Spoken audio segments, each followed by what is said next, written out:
Hello friends, तर चला आपण आयब्रो कशी बनवायची हे बघून घेऊया। सर्वात आधी मी इथे आयब्रोला पावडर लावून घेतलेली आहे।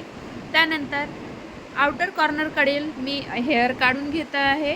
बघा 40 नंबरचा धागा मी वापरत आहे इथे आयब्रो काढण्यासाठी। आणि आउटर कॉर्नरचे झाले की लगेच मग इनर कॉर्नरकडे यायचे। इनर कॉर्नरकडून आपण शेप देत आयब्रोज तयार करायचे आहे आपल्याला। यांना थोडी ब्रॉडच पाहिजे होती आयब्रो, जास्त काही पातळ नाही पाहिजे होती। तर बघा या पद्धतीमध्ये काढून घ्यायचे आहे। उजव्या साईडची आयब्रो आहे ती आयब्रो ही समोर उभं राहून आपल्याला करायची आहे। तर डाव्या साईडची डाव्या साईडचं आयब्रो आहे ती आपल्याला मागे उभे राहून करायची आहे, जेणेकरून अपोजिट हेअर आपल्याला सापडले पाहिजेत। याच्यासाठी आपल्याला मागे राहून ती आयब्रो करायची आहे।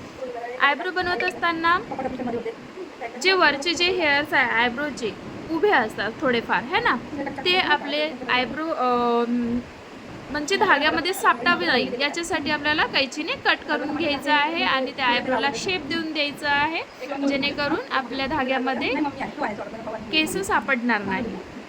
त्या पद्धतीमध्ये मी माझी एक आयब्रो पूर्ण करून घेतलेली आहे। तर तुम्ही पण हळूवारपणे याच पद्धतीमध्ये तुम्ही तुमची आयब्रो करू शकता। क्लायंटला जास्त त्रास पण नाही झाला पाहिजे याच्यासाठी आपण आरामात किंवा हलक्या हाताने आयब्रो बनवायची आहे।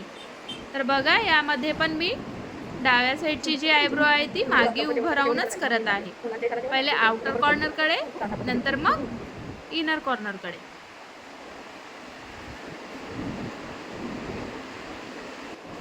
बघा इथे आरामात काढायचं आहे।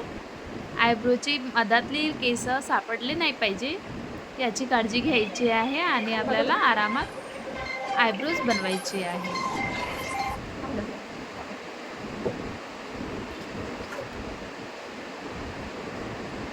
धागा बघा कसा पकडला आहे, या पद्धतीमध्ये पकडायचा आहे।